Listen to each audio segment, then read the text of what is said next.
क्या बेटा? हाँ देखो देखो, हम लोग चैप्टर नंबर 4 पढ़ रहे थे, उसमें हम लोग बल का थोड़ा बहुत कॉन्सेप्ट पढ़े थे, किसे कहते हैं। तो आप लोग जान लेते कि बल वह वायु कारक है जो किसी वस्तु की गति की अवस्था, विराम अवस्था, गति की दिशा, वस्तु का आकार, वस्तु की आकृति में या तो परिवर्तन करता है और या तो परिवर्तन करने का प्रयास करता है। क्या कह रहे हो? अरे यार क्या पूछ रहे हो तुम? हम लोग तो इसको पहले ही पढ़ चुके हैं। विरामावस्था का मतलब ये है कोई वस्तु है और समय तो बढ़ रहा है लेकिन इसकी स्थिति में कोई परिवर्तन नहीं हो, यानी delta X is equal to 0, यानी x1 भी यही है और x2 भी। तो जब उतनी दूरी में से उतनी दूरी को घटाओ दीजिए, वही चीज़ है। किसी वस्तु में समय के सापेक्ष अगर कोई परिवर्तन, उसकी स्थिति में कोई परिवर्तन नहीं हो रहा है तो विराम अवस्था में, हो रहा है तो गति अवस्था में। ये सारी चीज़ तो हम लोग पढ़ लें ना गति की, शुद्ध गति में। चलो, तो बल का कॉन्सेप्ट तो समझ गए थे, क्लियर है। उसमें हम लोग कुछ टाइप के बल भी देख लेते कि भैया यांत्रिकी में मुख्य रूप से 2 प्रकार के बल है ना। कौन कौन से आपको बताए थे? संपर्क बल और असंपर्क बल। संपर्क बल का मतलब जब कोई 2 वस्तुएं हो एक दूसरे के संपर्क में और बल लगा रही हैं तो उस बल को संपर्क बल बोलते हैं। कुछ वस्तुएं एक दूसरे के संपर्क में नहीं फिर भी बल लगा रहे हैं, जैसे गुरुत्वाकर्षण बल का एग्जाम्पल देते हैं, क्लियर है। तो वो कौन सा बल होगा? असंपर्क बल। गुरुत्वाकर्षण बल कौन सा बल होगा? असंपर्क, क्लियर। इस तरीके कोई पेशीय बल लगा रहा है, मतलब कोई चीज को उठा रहा है, बात समझ में आ रही है, तो कौन सा बल होगा? संपर्क बल। तो ये सब तो आप जानते हैं ना। फिर उसके बाद आपको बता देते हैं बैलेंस फोर्स और अनबैलेंस फोर्स। बैलेंस फोर्स का मतलब संतुलित बल। संतुलित बल का मतलब किसी वस्तु पर कार्यरत बलों का सदिश बीजगणितीय योगफल शून्य, सदिश रूप से उनको जोड़ें और परिणामी बल कितना आ जाए? 0। इसका मतलब क्या हो जाएगा? उस बल पर कोई बल ही नहीं लग रहा। तो इसलिए जो अगर ये वस्तु ऐसे है, ऊपर से भी 10 न्यूटन नीचे से भी 10 न्यूटन, तो ये यही रहेगा, ना ऊपर जाएगा ना नीचे जाएगा। क्यों? क्योंकि आप बता सकते हो कि ये संतुलित बल है। विपरीत दिशा में ना, विपरीत दिशा में सदिश राशियों को घटाया जाता है। बल एक सदिश राशि हम लोग पढ़ चुके हैं, तो 10 - 10 बराबर 0।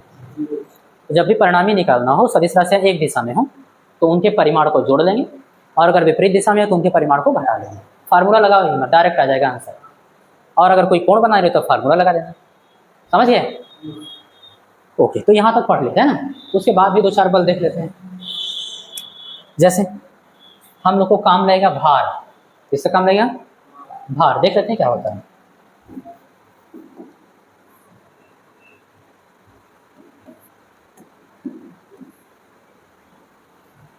अगर कुछ चीजें रह जाती है तो हम लोग बाद में भी सीख लेंगे।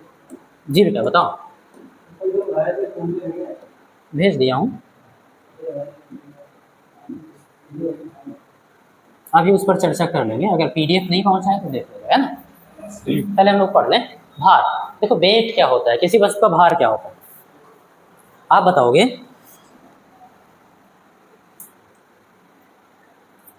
बताएंगे? पृथ्वी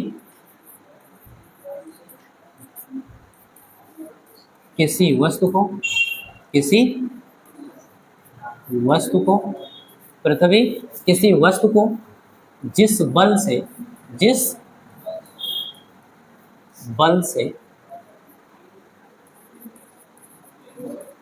अपनी ओर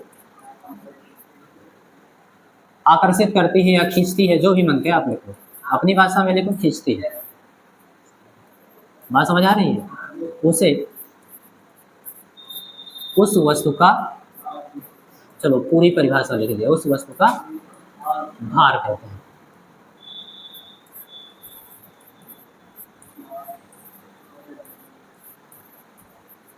ध्यान देना, भार किसको कहते हैं? बल को। यानी भार भी क्या है? बल है। याद रखना, भार द्रव्यमान नहीं है, भार क्या है? देखो साफ साफ कह रहा है कि पृथ्वी किसी वस्तु को जिस बल से खींचती है उसी बल को हम लोग क्या बोल देते हैं? उस वस्तु का भार। जैसे मान लो ये पृथ्वी है, पृथ्वी का सतह है, यहाँ पर कोई आपके पास बॉडी रखा है, क्लियर है, और इसको पृथ्वी किसी ना किसी बल से अपनी ओर का मतलब अपने केंद्र की ओर खींचती है। बात समझ आ रही है? तो अपने केंद्र की ओर खींचेगी, तो ये जो बल होगा, जिस बल से उस वस्तु को खींच रहे हैं, उसी बल को हम लोग क्या बोलेंगे? उस वस्तु का भार। भार को बेटा W से लिखते हैं, वेट। बात समझ में आ रही है? कोई डाउट? क्लियर है ना एकदम? अब ध्यान देना, हम लोग 9th में पढ़ चुके हैं, थोड़ा 9th का कंसेप्ट जोड़ते हुए चलेंगे। 9th में पढ़े थे न्यूटन का गतिविधि द्वितीय नियम। उन्होंने कहा था किसी वस्तु पर लगाया गया जो बल होता है उस वस्तु के द्रव्यमान तथा उसमें उत्पन्न त्वरण के गुणनफल के बराबर। याद रखना बल की दिशा और त्वरण की दिशा एक ही। अभी तो इसके बारे में बात ही मत करो क्योंकि हम 9 से रिलेट कर रहे हैं, ठीक है, तो ध्यान देना ऐसा। F क्या होता था? आरोपित बल। M क्या होता था? उस वस्तु का द्रव्यमान। और A क्या होता था? उस वस्तु में उत्पन्न त्वरण। एक चीज बताओ, जब इस वस्तु को पृथ्वी अपने केंद्र की ओर खींच रही है तो इस पर लगाया गया बल किसके बराबर होगा? सेम कॉन्सेप्ट, द्रव्यमान गुणे त्वरण के बराबर होगा। तो इस वस्तु पर पृथ्वी जितना बल लगाई है किसके बराबर होगा? उस वस्तु के द्रव्यमान। तो सपोज करना इस वस्तु का द्रव्यमान कितना है? मास। बात समझ में आ रही है? इसमें उत्पन्न त्वरण गुरुत्वीय त्वरण। बात समझ में आ रही है? तो स्मॉल भी। बात समझ आई? तो ये होता है किसी वस्तु का भार, जिसको किससे लिखा जाता है? mg। कई जगह F लिखेंगे, बल है, लिख सकते हैं, है ना। ज़्यादातर इसको W से लिखेंगे और कुछ लोग डायरेक्ट क्या लिखेंगे? इसको mg से, क्योंकि mg क्या है? भार। और m क्या है? द्रव्यमान। अच्छा, कई बार अंतर पूछा जाता है हमसे कि भैया द्रव्यमान और भार में अंतर क्या है? छोटी सी चीज़ है, एक लाइन में आप याद रखो। देखो, जो भार है, बात समझ में आ रही है, वो g पर निर्भर कर रहा है। किस पर? गुरुत्वीय त्वरण g पर निर्भर कर रहा है। हम लोगों ने 9th में पढ़ा है गुरुत्वीय त्वरण g का मान अलग अलग जगह पर अलग अलग होता है। बात समझ में आ रही है? इसका मतलब है भार बदल सकता है, आदमी का भार या वस्तु का भार बदल सकता है। वो मान लो पृथ्वी की सतह पर है तो कुछ और हो सकता है, चंद्रमा की सतह पर है कुछ और हो सकता है। बात समझ में आ रही है? वो कुछ ऊंचाई पर जाता है तो भार घटेगा, क्योंकि जी क्या हो रहा है? घट जा रहा है। जी घटेगा तो भी घटेगा। पृथ्वी तल से नीचे जा रहा है तो जी घटेगा, जी घटने का मतलब भार भी घटेगा। लेकिन द्रव्यमान ऐसा कुछ नहीं है। जो m है ये कांस्टेंट है। क्या है बेटा? ये नहीं बदलेगा। बात समझ आ रही है? कोई डाउट? तो इतना चीज़ समझ आ गया ना? बताओ भैया, क्लियर है ना एकदम? तो ये सारी चीज़ें होंगी, इसको मैं हटा के बस थोड़ा सा फार्मूला लिख दे रहे हैं, बाकी तो आप समझ गए। हाँ भैया, W क्या होगा? तो उस बल के बराबर होगा। किसके बराबर होगा? उस बल के बराबर। कौन सा बल? जिसके द्वारा पृथ्वी किसी वस्तु को अपनी ओर खींचता है। तो इसका सीधा सा मतलब होगा बल बराबर होता है द्रव्यमान गुणे त्वरण। क्या होता है? तो यहाँ आप द्रव्यमान गुणे त्वरण, ये 9th से लिखवा रहा हूँ, अभी मैंने आपको 11th में पढ़ाया ही नहीं। तो 9th में F बराबर यमी आप लोगों ने पढ़ा था, तो F की जगह M और त्वरण की जगह यहाँ पर क्या होगा? गुरुत्वीय त्वरण। तो इसलिए याद रखना वेट जो होता है वो M × G के बराबर। कोई डाउट नहीं? ठीक है, ओके। एक चीज़ और पढ़ना है हम लोगों को, उसको भी देख ले रहे हैं।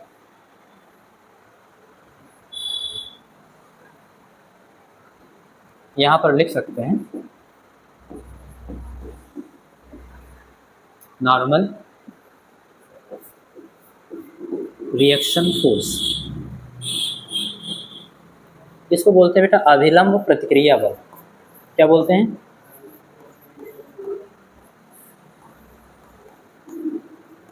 अभिलंब प्रतिक्रिया बल। आराम से पढ़ना, बढ़िया समझ आए। छोटी छोटी चीज़ें अभी हम लोग इकट्ठा कर रहे हैं ताकि हम लोग चैप्टर में बढ़िया से एंट्री कर पाएँ, ठीक है। और जो चीज़ें आप पहले से जानते हो थोड़ा बहुत जोड़ते हुए चल रहे हैं, उसी पे बेल डाउन करते हैं। देखो, अभिलंब प्रतिक्रिया बल क्या होता है? तो आप बताओगे, जब किसी वस्तु को ऐसे लिख लो, जब कोई वस्तु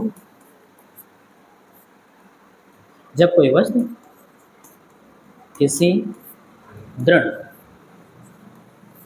का मतलब ठोस से समझना, बात समझ में आ रही है? बाकी दृढ़ पिंडों की घूर्णन गति जब पढ़ेंगे तो उसकी परिभाषा पढ़ाएंगे कि रिजिड बॉडी क्या होती है, दृढ़ पिंड क्या होते हैं। अभी ऐसे जानो कि नॉर्मली हम लोग उस पर बल अप्लाई करके उसका आकार व आयतन नहीं बदल सकते। क्लियर? जैसे पेन है, अभी ऐसा इस पर हम लोग बल लगा रहे हैं लेकिन इसका आकार बदल रहा है, शेप बदल रहा है, आकृति बदल रही है। तो ये क्या है? दृढ़ पिंड हो गया। ऐसे समझना। तो यदि कोई वस्तु किसी दृढ़ सतह पर, किसी दृढ़ सतह, पृष्ठ या सतह ऐसे लिख रहे हैं, के संपर्क, कैसे लिख दें भाई इसका लैंग्वेज? पहले समझा देता हूँ फिर लिखता हूँ, है ना लैंग्वेज। अभी देखो लैंग्वेज बन जाएगा अपने आप। मान लेना बेटा यहाँ पर कोई मेज है या कोई चीज़ है, बात समझ रहे? मेज की सतह है या पृथ्वी की सतह है, कोई चीज़ है, ऐसे मान लो, ठीक है। और इस पर कोई ब्लॉक रख दिया गया। क्या रख दिया गया?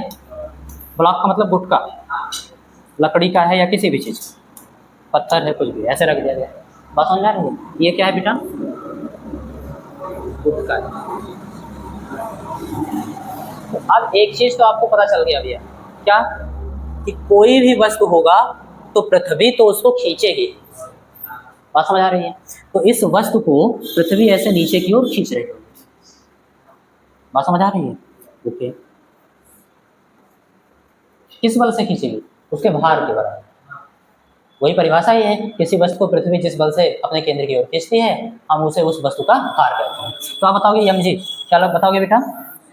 M G.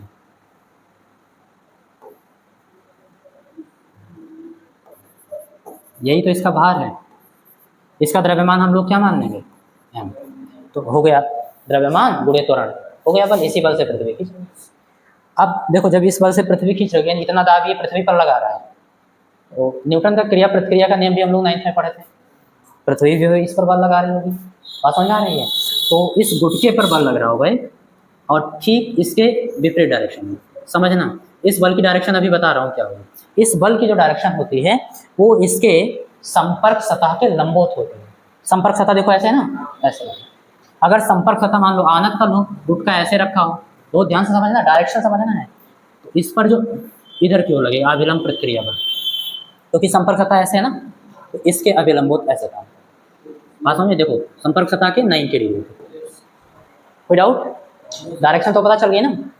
तो ये जो काम कर रहा है बल बेटा, इसी बल को हम लोग बोलते हैं अभिलंब प्रतिक्रिया बल। क्या बोलते हैं? अभिलंब प्रतिक्रिया बल। ये तो भार है, समझ आ रहे हैं? उसी के विपरीत डायरेक्शन। भैया तीर देखो उतना ही बड़ा होगा, जगह कम है इसलिए ऐसा बना रहा हूँ। ये W होगा वेट, ठीक है। इसको भी थोड़ा छोटा कर दे रहे हैं, क्योंकि तीर की लंबाई क्या बताता है? परिमाण। और दोनों ही बराबर होगा, बता रहे हैं, लाजी भी बता रहे हैं। ये क्या है? अभिलंब। अभिलंब प्रतिक्रिया बल। बात समझ आ रही है? अभिलंब प्रतिक्रिया बल को आप देखोगे कुछ लोग एन से लिखेंगे, क्योंकि नॉर्मल रिएक्शन फोर्स है।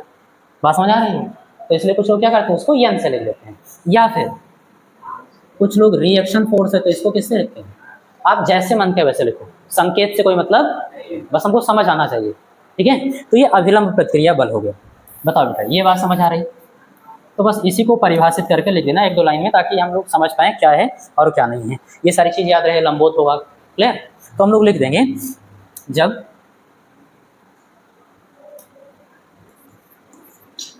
जब किसी वस्तु को किसी दृढ़ सतह पर रखते हैं, बस अपनी भाषा में समझो। बात समझ में आ रही है? ये सब आपको परिभाषा लिखने के लिए नहीं आएगा, समझना है कैलकुलेशन के लिए। हाँ, जब किसी वस्तु को किसी दृढ़ सतह पर रखते हैं, कोई दृढ़ सतह है, बात समझ में आ रही है? क्योंकि अगर पानी पर रख दिए तो डूबने लगेगा ना उसमें, वो हम लोग आगे पढ़ेंगे। लिक्विड है, बात समझ में आ रहा है? तरल में पढ़ेंगे, तरलों के यांत्रिक गुण वगैरह, ठीक है, सेकंड पेपर में। अभी हम लोग दृढ़ पिंड की बात करें, तो जब किसी वस्तु को किसी दृढ़ सतह पर रखते हैं तो संपर्क, ऐसे लिखना, तो उस वस्तु पर किस पर काम कर रहा है ये बल? सबसे पहले तो ध्यान देना किस पर बल काम कर रहा है, किस पर काम कर रहा है? वस्तु पर, जिसको रखे हो। बात समझ, जिस पर रखे हो उस पर नहीं काम कर रहा है, क्लियर? दोनों में अंतर समझना, आगे अभी बहुत काम लगेगा इसका। अगर नहीं जानते तो ऐसे बैठे रहेंगे, बात समझ में आ रही? काम समझ आएगा तो समझना। तो उस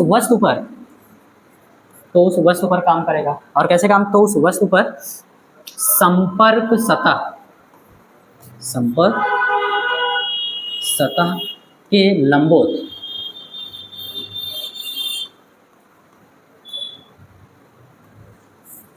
एक बल काम करता है, एक बल कार्य करता है। बात समझ में आ रही है? जिसे,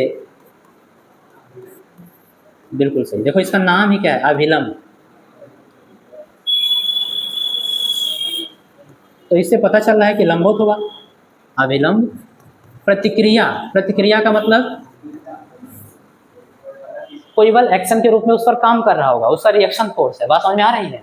हाँ, तो एक बल कार्य करता है जिसे अविलंब प्रतिक्रिया बल, है ना, ब्रैकेट में लिख लेना N या फिर R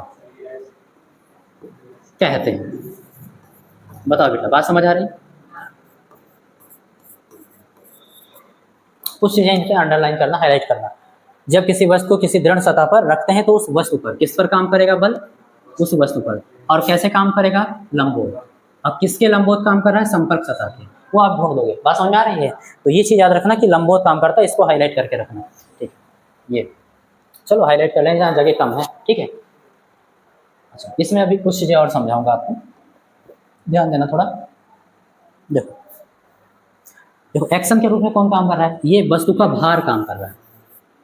भाई जब किसी भारी चीज को मेज पर रखते हो तो उसको पृथ्वी क्या करती है? अपनी ओर खींचती है। तो उससे क्या मतलब? वो तो बस खींच रही है ना। तो देखो वो वस्तु करता क्या है, मेज पर या उस सतह पर जिस पर आपने रखा है उस पर दाब डालता है, यानी बल लगाता है। तो कितना बल लगाएगा? भार के बराबर नीचे की ओर बल लगा रहा है। बात समझ आ रही है? तो दूसरी वस्तु भी क्या करेगी? पहली वस्तु पर उतना ही बल विपरीत दिशा में लगाएगी। क्या करेगी? ये दोनों बराबर होते हैं, R और W। और आप जानते हो विपरीत दिशा में अगर कोई सदिश राशि है तो परिणामी निकालेंगे तो कितना आएगा? परिणामी घटाकर निकालेंगे। तो आप कहोगे भैया R यानी रिएक्शन फोर्स माइनस वेग बराबर कितना होगा जी? क्योंकि बराबर है ना दोनों, तो बराबर चीजों का परिणामी 0। और अगर बराबर है तो ये वस्तु ना तो मेज को सहित नीचे ले जाएगी और ना ही ये वस्तु ऊपर जाएगी। जैसे आप खुद अपना तर्क लगाओ कि अगर नीचे से इस पर ज्यादा बल लगता है तो ये पिंड अपने आप हवा में उड़ने लगता है, क्योंकि नीचे से ज्यादा बल लग रहा है। बात समझ में आ रही है? और ये देखो, अगर ये बल ज्यादा लगता भार इससे तो ये मेज ओज को तोड़कर नीचे चला जाता है। अगर हल्की चीज है तो उसको, बात समझ में आ रही है? पृथ्वी की सतह पर मान लो रखा है तो पृथ्वी की सतह के अंदर चला जाता, ज्यादा बल लग रहा है। ऐसे आप कल्पना कर सकते हो, थोड़ा सा सोच सकते हो। इतनी बात समझ आ रही? एक चीज समझना, एक लाइन लिखने जा रहा हूं, यह स्वतः समायोज्य बल। क्या बात है, ये कौन सा बल आ गया? ये सेल्फ एडजस्ट कर लेता है। देखो समझो बात को, अगर ये मान लो 10 किलोग्राम का आप रखें, कितना रखें? 10 किलोग्राम का गुटखा रखें पृथ्वी की सतह पर, तो पृथ्वी अपने केंद्र की ओर खींचेगी। मान लो ऐसे, कितना है? 10 किलोग्राम। तो आप जानते हो भार कितना होगा? mg होता है। तो m कितना है? 10। g कितना है? 9.8 मीटर पर सेकंड स्क्वायर। यही तो गुरुत्वाकर्षण, उसकी वैल्यू लगभग 10 मान लो। आसान, 9.8 लगभग 10 हो गया, तो मान लेंगे 10। तो बराबर कितना हुआ? 10 दूंगा 100 न्यूटन का बल लग रहा है। बल का मात्रक न्यूटन होता है, अभी आगे बताएंगे। अभी यूनिट लिख लो, इतना 100 यूनिट। 100 यूनिट का बल नीचे की ओर लगता है जब आप 10 किलोग्राम का रखें। क्लियर है? तो ये ऊपर भी इस पर कितना बल लगेगा? ये पृथ्वी पर इतना बल लगाना था, तो ऊपर भी इस पर कितना बल लगेगा? 100 न्यूटन। वही डायरेक्शन की बात नहीं कर रहा हूँ, डायरेक्शन तो दिख ही रहा है, उतना ही बल लगेगा। अब अगर 5 किलोग्राम का वस्तु होता तो 10 पचे 50, मान लो ये 5 किलोग्राम का, तो इसकी वैल्यू कितना होता? 50 न्यूटन। तो ऊपर भी कितना लगता? 50 न्यूटन। तो बताओ स्वतः समायोजित कर लेता है कि नहीं? जितना बल नीचे की ओर लगेगा उतना ही बल ऊपर की ओर लगेगा। तो अपने आप से जान, आप 51 करोगे तो 51 लगा देगा, 52 करोगे 52 न्यूटन लगा देगा, 200 न्यूटन लगाओगे 200 न्यूटन ऊपर की ओर लगा देगा। बात समझ आ रही है? तो स्वतः समायोज्य है कि नहीं है? अपने आप से ही जान जाता है, बेईमानी कर ही नहीं सकते आप। अपने आप से जान जाता है कितना बल लगा रहे हो उतना ही बल क्या करेगा? इसी को क्या बोलते हैं? स्वतः समायोज्य या स्वतः समायोजित, सेल्फ एडजस्टमेंट होगा इसे। समझ आ रही बात? कोई डाउट तो नहीं है? ठीक है भैया, आप कुल मिला के इतनी चीज समझ गए कि भार किसे कहते हैं। तो भार का मतलब आप जानते हो, पृथ्वी जिस बल से किसी वस्तु को अपनी ओर खींचेगी उसे हम उस वस्तु का भार कहेंगे। अब चूंकि ये बल है तो बल बराबर द्रव्यमान गुणे त्वरण होता है, 9th में पढ़ चुके हैं। द्रव्यमान उस वस्तु का द्रव्यमान ले लेंगे m, और g क्या होगा? गुरुत्वीय त्वरण। m क्या है पता है? उस वस्तु का द्रव्यमान। लिखूं नहीं रहा हूँ, इतना जानते हो? ओके। और हम बात करें अविलंब प्रतिक्रिया बल, तो हम सभी जानते हैं किसी वस्तु को जब किसी दृढ़ पिंड की सतह पर रखेंगे तो सतह के संपर्क सतह, यानी जो संपर्क में था, वैसे तो सतह ये भी है, तो आप कहते हो नहीं इसके लंबवत लगेगा। नहीं, एक एक जो शब्द यहाँ पर लिखा गया है सब का मतलब है, तो बढ़िया समझना। किस सतह के? संपर्क सतह के। तो संपर्क में कौन सा था? ये नीचे वाला, तो इसके लंबवत काम करेगा। बात समझ में आ रही है? इसके लंबवत एक बल कार्य करता है, क्लियर है? जिसे हम लोग क्या कहते हैं? अविलंब प्रतिक्रिया बल। तो प्रतिक्रिया बल किसी के रिएक्शन में लग रहा होगा तो उसी के विपरीत डायरेक्शन में लगेगा। तो किसके रिएक्शन में लग रहा है, मैंने बताया भार के। भार हमेशा वस्तु का भार होता है किसी न किसी वस्तु का, और वो पृथ्वी के केंद्र की ओर होता है। जब आप किसी वस्तु को किसी वस्तु पर रख देते हो दृढ़ पिंड पर, तो उस पर वो भार लगने लगता है, इसलिए वो विपरीत दिशा में उतना बल लगाता है उसको रोकने के लिए। अगर नहीं लगा पाया तो वो टूट जाएगा। बात समझ में आ रही है या कोई और बात हो जाएगी? उतना लगाना, उसको रोकना है अगर तो उतना ही बल लगाना होगा जितना ये लगा रहा है, तभी तो रुकेगा, तभी तो संतुलित बल होगा। इसीलिए तो संतुलित बल आपको कल पढ़ा देते पहले। क्लियर? तो इतनी बात समझ आ गई? ठीक। अब जो भी बच रहा है, अगर कोई चीज़ बचेगा तो डायरेक्ट हम लोग चैप्टर में पढ़ेंगे या न्यूमेरिकल से पढ़ लेंगे। ठीक है? वैसे तो बहुत सारे बल है, तनाव बल है, संपीड़न बल है ना, स्प्रिंग का बल है, रस्सी में तनाव, सारी चीज़ हम लोग पढ़ लेंगे। क्लियर? आगे अभी हम लोग क्या पढ़ने जा रहे हैं, इसका मात्रक पढ़ लेते हैं, बल का मात्रक। क्योंकि इसमें क्या पढ़ना है, पहले से जानते हैं बल का मात्रक क्या होता है, न्यूटन होता है, देखो सबको पता है। क्लियर है? लेकिन पढ़ना है यार, 11th में आ गए हो, थोड़ा स्पेशल चीज़ पढ़ना है। हाँ हाँ बताओ कौन कौन सा है? न्यूटन है, और चलो बेटा हम लोग पढ़ने वाले हैं यूनिट ऑफ फोर्स, यानी बल के मात्रक।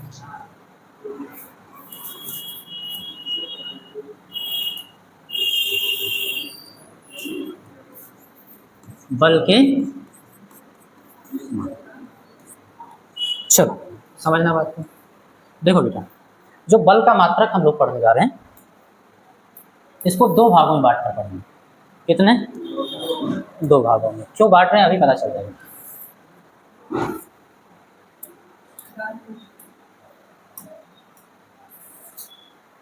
बताओ, मैं कुछ बता रहे हो? अच्छा कोई बात नहीं, इधर देखो इधर देखो इधर देखो।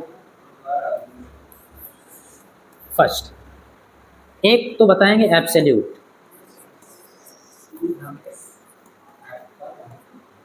यूनिट, और दूसरा बताएंगे बेटा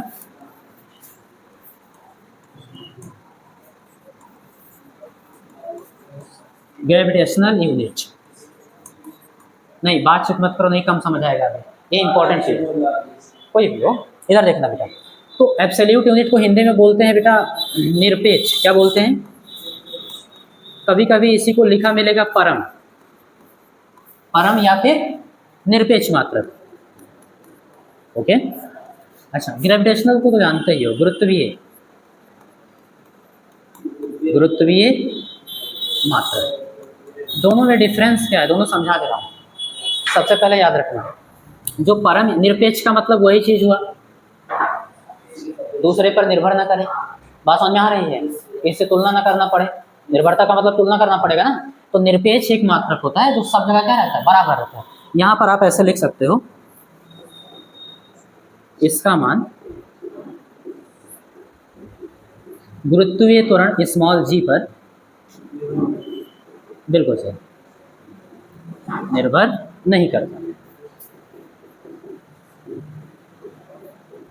बात समझ में? अब अगर गुरुत्वीय त्वरण पर निर्भर नहीं करता है, गुरुत्वीय त्वरण चूंकि बदल जाता है, अलग अलग स्थान पर अलग अलग होता है ना, तो अगर गुरुत्वीय त्वरण के हिसाब से मात्रक मान लेगा तो अलग अलग मात्रक बदल जाएगा, मात्रक की वैल्यू बदल जाएगी। क्लियर? तो अब जब ये निर्भर नहीं करता इसका मतलब यह नियत रहता है। बात समझ आ रही है? ये स्थान के अनुसार नहीं बदलता है ना। तो क्या बताओगे? यह नियत होता है, यानी इसकी वैल्यू नहीं बदलती, जो है वो रहेगा। अभी इसकी वैल्यू बता रही कितना होगा, है ना, कैसे है। क्लियर? ओके। अगर कोई बात कर रहा है गुरुत्वीय मात्रक की तो आप बता सकते हो भैया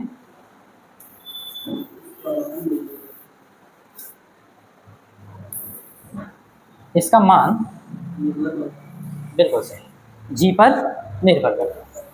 अब अगर गुरुत्वीय त्वरण पर निर्भर करता है तो आप सभी जानते हो यह परिवर्ती होगा, अलग अलग स्थान पर क्या होगा, अलग अलग। इतना तो समझ गए, यह क्या होगा,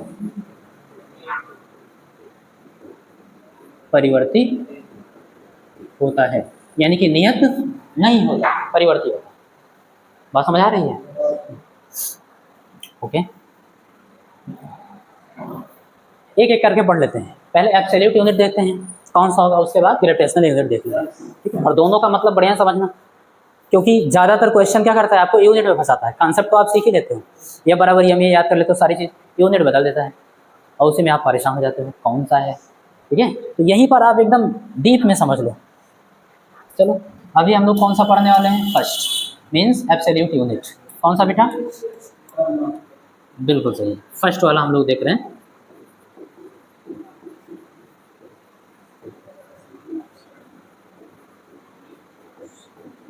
निरपेक्ष मात्रक। चलो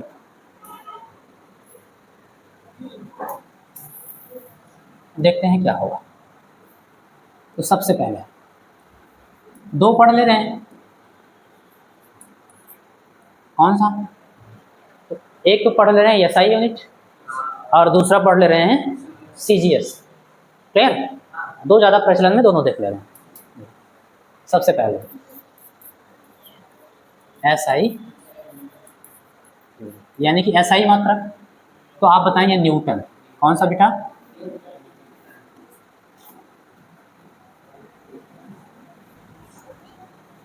समझ आ रहा है? कोई पूछे न्यूटन क्या होता है भाई, न्यूटन क्या होगा भाई, न्यूटन क्या हुआ, आप कहोगे सर आइजैक न्यूटन के नाम पर बल का मात्रक रख दिया गया। अरे तो मात्रक तो हम लोग पढ़ चुके हैं ना। मात्रक होता क्या है, किसी भी राशि को जब मापना होता है तो उसका काम लगता है उससे तुलना करने के लिए। तो होता क्या है, बनता कैसे, आपने कहा था उस राशि का एक मानक निश्चित मात्रा होगा। जैसे लंबाई को मापना है तो लंबाई का जब मात्रक बनाएंगे तो लंबाई का ही एक निश्चित मात्रा दे देंगे कि भाई इतना लंबा है, इसको हम लोग हाथी बोलेंगे। बात समझ में आ रही है? और इतने लंबे को जब मापना होगा 2 बार आया तो 2 हाथी, 3 बार आया तो 3 हाथी, ऐसे बोलते हैं ना, है गज बोलते हैं। देखो गांव में कुछ भी ऐसे मान लेते हैं मात्रक। कोई मीटर बोल दिया इसको, तो एक बार इससे मापेंगे तो 1 मीटर होगा, 2 बार मापेंगे 2 मीटर, यानी 2 गुना हो गया। ऐसे तुलना ही तो कर रहे हैं। तो ऐसे अगर न्यूटन इसका मात्रक रखा गया है, इसका मतलब ये बल का ही कुछ मात्रा होगा।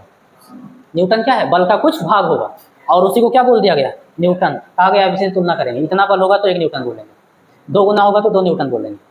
तो वो चीज़ हमारे दिमाग में समझ आनी चाहिए। किसी भी मात्रा का एक सुस्पष्ट परिभाषा होता है, तो न्यूटन की परिभाषा क्या होगी, आराम से समझ लेते हैं ना। तो 1 न्यूटन, यहाँ पर देखो दोनों लिख दें, फिर दोनों को अलग अलग समझा दे रहे हैं ना। ये एसआई यूनिट ये हो गया, और अगर कोई आपसे पूछ रहा है सीजीएस यूनिट, कौन सा बेटा, मीन्स सीजीएस मात्रक, तो आप बताएंगे डाइन।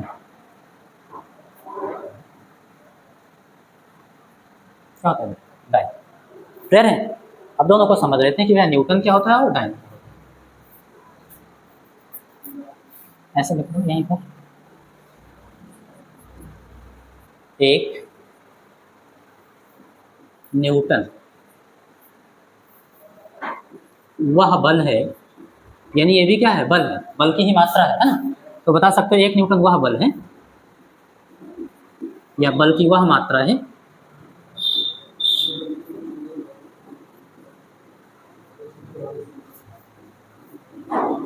वो ध्यान समझना, जो 1 किलोग्राम द्रव्यमान, 1 किलोग्राम द्रव्यमान वाले वस्तु में 1 मीटर पर सेकंड स्क्वायर का त्वरण उत्पन्न कर दे। हो गया करेगा। 1 किलोग्राम द्रव्यमान का कोई वस्तु है, और अगर हम बल लगा दिए, और बल लगाने के बाद में उसमें 1 मीटर पर सेकंड स्क्वायर का त्वरण उत्पन्न हो गया। बात समझ आ रही है? तो क्या हो जाएगा, 1 न्यूटन क्या हो जाएगा, अरे एमकेएस का ही तो सुधारा हुआ रूप था ना ऐसा ही सिस्टम, तो एमकेएस का जो मात्रक होगा न्यूटन के बराबर होगा। ध्यान समझने वाली बात है। तो हम सभी जानते हैं यह बराबर कितना होता है, एम इंटू ये होता है। बात समझ आ रही है? अब किसी तरीके से हमको यहाँ 1 लाना है, तो 1 कब लाएंगे, जब द्रव्यमान भी क्या हो 1 किलोग्राम और त्वरण भी क्या हो 1 मीटर पर सेकंड स्क्वायर, समझो ऐसे। और 1 का 1 में गुणा करेंगे तो 1 हो जाएगा, और किलोग्राम मीटर पर सेकंड स्क्वायर ये किसके बराबर आएगा, न्यूटन के बराबर। किसके बराबर आएगा, बिल्कुल, अरे एमकेएस तो हुआ, एमकेएस 1 न्यूटन, तो 1 न्यूटन तो हो गया। तो क्या है, बल की मात्रा ही तो है। कौन सी बल की मात्रा है, वो बल जो 1 किलोग्राम वाले द्रव्यमान में 1 मीटर पर सेकंड स्क्वायर का त्वरण नुकसान कर रहे हैं। तो कुल मिलाकर हमको एक लाना था, इसलिए एक एक ले और गुणा कराएंगे। तो यहाँ पर वैल्यू ऐसे आप लिख सकते हैं। तो ये तो परिभाषा हो गई। देखो, तो हम सभी जानते हैं F बराबर कितना होता है, m इंटू। अब देखो, बल बराबर द्रव्यमान गुणित त्वरण हो गया, ये तो 9 से लिख दिए। अब देखना बल कितना दिया है, कहा है 1 न्यूटन बल की वह मात्रा है, यानी 1 न्यूटन क्या है, बल। तो जहाँ पर बल है वहाँ पर क्या रखेंगे, 1 न्यूटन। क्या रखेंगे बेटा, ओके। जो 1 किलोग्राम द्रव्यमान हो रहा है, द्रव्यमान कितना दे दिया, लिख दो भैया, गुणे त्वरण कितना दे दिया, 1 मीटर पर सॉल्व इट। 1 न्यूटन बराबर 1 का गुणा 1 में करेंगे 1, और किलोग्राम का मीटर में तो किलोग्राम मीटर, और बटे सेकेंड स्क्वायर। तो ये भी याद रखना, 1 किलोग्राम 1 न्यूटन बराबर किसके होता है, 1 किलोग्राम मीटर पर सेकेंड स्क्वायर। बताओ भाई, ये समझ आया बात। अगर हमसे कोई पूछ रहा है सीजीएस, देखो यहीं से हम इसको भी बता सकते हैं, थोड़ा बहुत परिवर्तन करेंगे परिभाषा। कैसे लिखेंगे, बोल देंगे 1 डाइन, क्या लिखेंगे बेटा, 1 डाइन बल की वह मात्रा है जो 1 सीजीएस है ना। तो आप बताओगे किलोग्राम, द्रव्यमान को किस में लिखते थे, ग्राम। जी, बात समझ आ रही है। तो 1 ग्राम द्रव्यमान वाले वस्तु में 1 मीटर को किस में लिखते थे, सेंटीमीटर, और सेकंड को सेकंड में, सेंटीमीटर पर सेकंड स्क्वायर का त्वरण उत्पन्न। समझ आ रही बात, कोई डाउट। ग्राम को भी ऐसे लिखना, अगर कोई दिक्कत होगी तो यहाँ जीएम भी लिख सकते हैं, ग्राम, जैसे गुरुत्वीय त्वरण में और इसमें दिक्कत ना हो जाए, है ना, इसलिए। तो चलो ये बात समझ आ रही है। 1 डाई बल की वह मात्रा है जो 1 ग्राम द्रव्यमान वाले वस्तु में 1 सेंटीमीटर पर सेकंड स्क्वायर का त्वरण उत्पन्न करते हैं। सेम फार्मूला लगाएंगे, हम सभी जानते हैं F बराबर कितना होता है बेटा, m इंटू ए। हाँ, इससे इस फार्मूले से, हाँ, द्रव्यमान कितना, बल कितना दिया है, 1 डाइन बल की वह मात्रा है, यानी 1 डाइन दे दिया है। तो बल की जगह क्या लिखेंगे बेटा, 1 डाइन, अच्छा डी लिख देंगे बराबर। द्रव्यमान कितना दिया है, 1 ग्राम। त्वरण कितना दिया है, 1 सेंटीमीटर पर सेकंड। Solve it. 1 का गुणा 1 में करोगे 1, और ग्राम सेंटीमीटर पर सेकंड। लो भैया, 1 डाइन किसके बराबर होता है, 1 ग्राम सेंटीमीटर पर। अब दोनों में कुछ ना कुछ रिलेशन भी होता होगा, बिल्कुल। क्या बेटा, क्या कह रहे हो,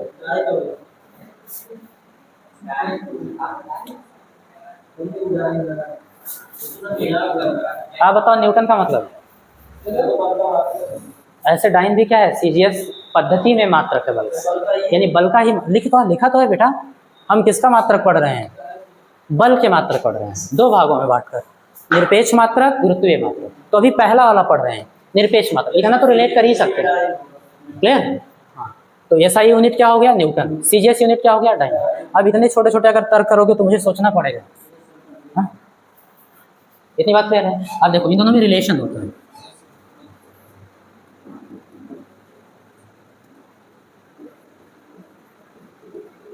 रिलेशन बिटवीन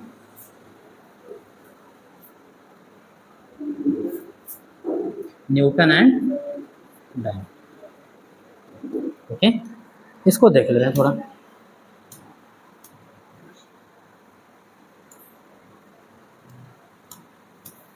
चलो, इन सब में रिलेशन क्या होता है तो कैलकुलेट करने की जरूरत है नहीं, चाहो तो यहाँ से बदल सकते हो, मैं आपको बता दे रहा हूँ कैसे बदलोगे।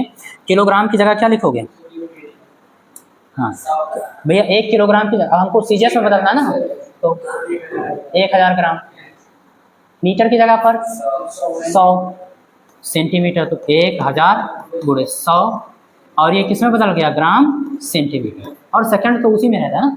देखो आप देखो 10, देखो 1 के पीछे 3 जीरो और 2 जीरो, यानी 1 के पीछे 5 जीरो, तो 10 की घात 5 बदल गया। 1 किलोग्राम मीटर पर सेकंड स्क्वायर बराबर 10 की घात 5 ग्राम सेंटीमीटर पर सेकंड स्क्वायर। और आप सभी जानते हो किलोग्राम मीटर पर सेकंड स्क्वायर न्यूटन के बराबर होता है, और ग्राम सेंटीमीटर पर सेकंड स्क्वायर डाइन के बराबर। क्लियर। तो आप डायरेक्ट लिख सकते हो कि भैया 1 न्यूटन बराबर 10 की घात 5 डाइन। या फिर अगर आपसे कोई उल्टा पूछ ले कि नहीं मुझे 1 डाइन बराबर बताओ कितना न्यूटन होगा, कोई बात नहीं, 1 से तो गुणा किसी भी चीज़ में करा सकते हैं, 1 में गुणा करा सकते हैं, तो 1 डाइन को रोकेंगे, है ना। और 10 की घात 5 गुणे में इधर जाएगा भाग में, तो हर में आ जाएगा। अंश में ले जाएंगे तो 10⁻⁻5 हो जाएगा। बात समझ आ रही है? तो ऐसे कर देंगे, तो डायरेक्ट लिखेंगे या फिर 1 डाइन बराबर 10⁻5। आप अपना कोई भी तर्क लगा सकते हो कि यहाँ पर देखो क्या नाम है, यूनिट बड़ा यूनिट है तो आंकिक मान कम है, ऐसे भी समझ सकते हो, माइनस में तो कम है। तो ये चीज़ हो गया दोनों में रिलेशन। अब दूसरा मात्रक देख लेते हैं, क्लियर? हाँ, तो अब ग्रेविटेशनल यूनिट देख लेते हैं भैया, सेकंड वाला। कोई डाउट होगा तो बताना, डाउट लायक डाउट हो। हाँ ठीक है।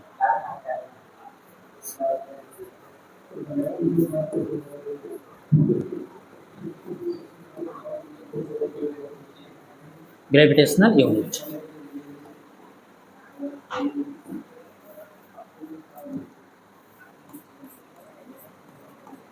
गुरुत्वीय मात्रक। चलो भैया इसको देख लेते हैं, गुरुत्वीय मात्रक क्या होता है।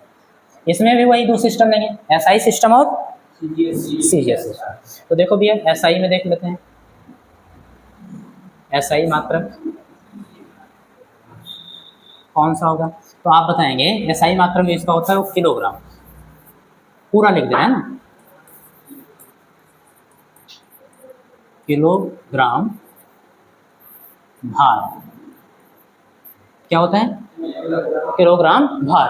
और इसको लिखते कैसे हैं तो ध्यान देना, शॉर्ट में किलोग्राम को केजी लिख देंगे और भार को डब्ल्यूटी, वेट, किलोग्राम वेट। और ये योजक चिन्ह है बस जोड़ने वाला, माइनस माइनस नहीं होगा, ठीक है? ऐसे इधर भी समझ लेते हैं भैया, अभी समझा रहा हूँ, सबका मतलब समझा रहा हूँ, ठीक है? हाँ, किलोग्राम भार। अब देखो भैया सीजीएस सिस्टम में इसका मात्रक क्या होता है? ओके, सीजीएस मात्रक आराम से समझो, परेशान मत होना। हाँ बेटा वही चीज, ग्राम भार क्या होगा, ठीक है? ग्राम को बेटा आप जीएम या जी से लिख सकते हो, और भार का मतलब बेटा वेट, तो ग्राम वेट। एक एक को समझ लेते हैं कि किलोग्राम वेट क्या होता है और ग्राम वेट क्या होता है, इसकी डेफिनेशन समझ लेते हैं। वैसे तो गुरुत्वीय मात्रक का डेफिनेशन डायरेक्ट बता सकते हैं कि गुरुत्वीय मात्रक, कोई भी गुरुत्वीय मात्रक चाहिए हो चाहे वो, गुरुत्वीय मात्रक बल्कि वह मात्रा है जो एकांक द्रव्यमान वाले वस्तु में गुरुत्वीय त्वरण के बराबर त्वरण उत्पन्न कर दे। किसके बराबर? एकांक द्रव्यमान वाले वस्तु में गुरुत्वीय त्वरण के बराबर त्वरण। अब एकांक द्रव्यमान वाला वस्तु का मतलब जब एसआई में लेंगे तो किलोग्राम, 1 किलोग्राम वस्तु, और सीजीएस में लेंगे तो 1 ग्राम वस्तु, और किसके बराबर त्वरण उत्पन्न कर दे? गुरुत्वीय त्वरण जी के बराबर त्वरण। समझ आ रही बात? दोनों की परिभाषा लिख दे रहे हैं, इतनी कौन सी बड़ी बात है। हाँ, यहाँ पर देखो भैया, अगर कोई पूछ रहा है 1 किलोग्राम वेट क्या है, तो हम बताएंगे 1 किलोग्राम वेट बल की वह मात्रा है, यानी ये बल ही है, बल की वह मात्रा है जो 1 किलोग्राम द्रव्यमान, 1 किलोग्राम द्रव्यमान वाले वस्तु में, 1 किलोग्राम द्रव्यमान वाले वस्तु में गुरुत्वीय त्वरण यानी जी, बात समझ आ रही है, जी के बराबर त्वरण उत्पन्न कर दे। देखो बेटा ये जो परिभाषा वगैरह लिखा रहा हूँ आपके एग्जाम में नहीं आएगा, जो आएगा मैं बताऊंगा, ये आपके बेसिक समझ के अभी तक जितना भी पढ़े हो आपके एग्जाम में नहीं आएगा। अभी बल में जितना भी पढ़ाया हूँ 1 आध नंबर का कहीं बहुविकल्प में मिल सकता है, बाकी सब आपके समझने के लिए। जितना ज़्यादा बृहद समझ होगी उतना अच्छा हम फिजिक्स को समझ पाएंगे। और जो चैप्टर आप पढ़ने जा रहे हो ना, ये एकदम बेस है पूरे यांत्रिकी का, क्लियर? न्यूटन की गति विषय में बहुत इंपॉर्टेंट है, तो उसको समझने के लिए छोटे छोटे कॉन्सेप्ट क्लियर होने चाहिए। मात्र कोई नहीं जान रहे, पढ़े जा रहे हैं तो दिक्कत हो जाएगी ना, ये हो गया। अब इसको देखो हम लोग समझ सकते हैं भैया, पहली चीज़ तो हम सभी जानते हैं F बराबर ma होता है, नहीं जानते तब भी लिखना पड़ेगा। चलो, और बल का मात्रा दिया है 1 किलोग्राम वेट, देखा है ना, 1 किलोग्राम क्या है? बल की मात्रा है, तो यहाँ 1 किलोग्राम वेट, बल की जगह लिख देंगे भैया 1 किलोग्राम वेट। ओके, अभी यहाँ एक मज़ेदार चीज़ भी आपको दिखाएंगे, द्रव्यमान कितना है? ओके, त्वरण कितना है?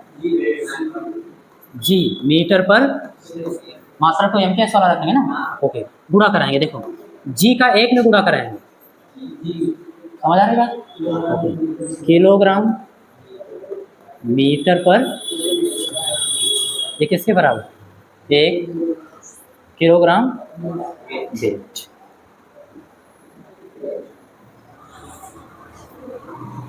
समझ आया? 1 किलोग्राम वेट का मतलब कितना हुआ? जी किलोग्राम मीटर पर सेकेंड स्क्वायर। क्लियर है एकदम? ओके, आपको एक आसान तरीका बता रहा हूँ। कहीं लिखा है मान लो 10 किलोग्राम वेट, बताओ ये कितना न्यूटन लिखा है? इसको न्यूटन में बदलना है, और न्यूमेरिकल ऐसे देगा परेशान करने के लिए आपको, बाकी सारी चीज़ें तो आप जान ही जाओगे। अब देखो किस में दे दिया? किलोग्राम वेट में। क्या करेंगे बताओ, क्या करेंगे? इसको बदलो न्यूटन में बदलो, कैसे लिखेंगे? मैं हट गया हूँ, बताओ क्या लिख दें? वो जो लिखा है उसको क्या?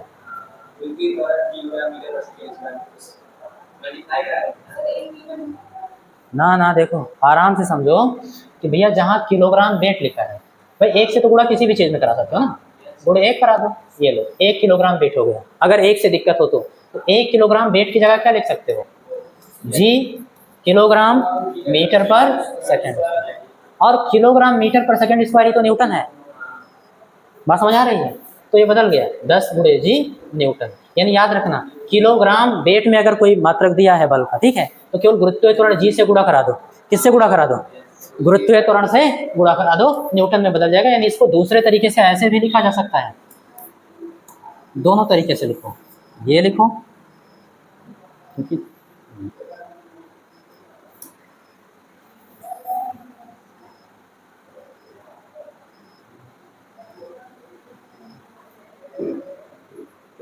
देखो भैया इतना लिख दिए, या फिर किलोग्राम मीटर पर सेकंड स्क्वायर की जगह क्या लिख सकते हैं? बात समझ आ रही? कोई डाउट तो नहीं है किसी बच्चे को? ऐसे लिख सकते हैं।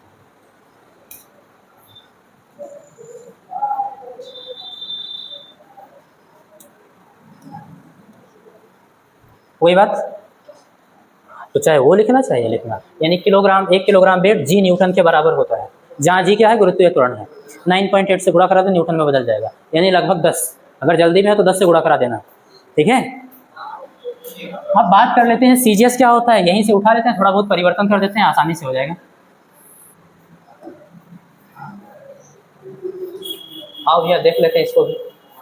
अगर हमसे कोई पूछ ले 1 ग्राम वेट, क्या पूछ ले बेटा?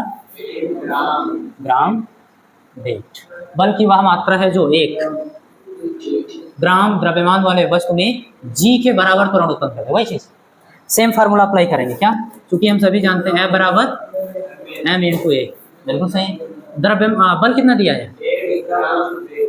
ग्राम वेट, यानी ग्राम भार हो गया। द्रव्यमान कितना है? त्वरण कितना है? जी। मात्रा, हाँ बहुत पीटेंगे। सीजीएस सिस्टम, मीटर की जगह सेंटीमीटर पर सेकेंड। समझ आ रही बात? हाँ देख लो, तो 1 ग्राम वेट बराबर 1 का जी में गुणा होगा, जी 1 कम जी हो जाएगा, और ये क्या लिखा है? ग्राम सेंटीमीटर पर सेकेंड स्क्वायर। बात समझ आ रही? इसी को तो डाइन बोलते हैं। बात समझ? ओके, 1 ग्राम वेट जी। कोई डाउट किसी बच्चे को? थोड़ा सा वेट करो।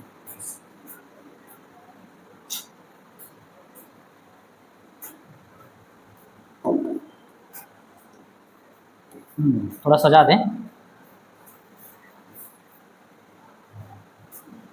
ये हो गया। या फिर एक चीज़ और ध्यान देना,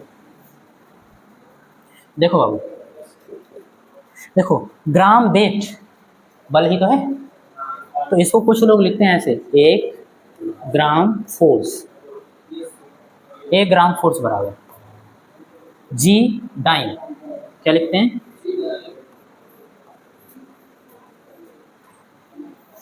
अब जी की वैल्यू देखो, जी की वैल्यू यहाँ क्या होगी? न्यूटन में ना, तो मतलब उसमें SI सिस्टम मीटर पर सेकंड स्क्वायर है ना, तो यहाँ पर तो आप लिखेंगे जी की वैल्यू 9.8 मीटर पर सेकंड स्क्वायर। ओके, और यहाँ पर देखो जी की वैल्यू CGS सिस्टम में लिखना है ना, तो जी इज इक्वल टू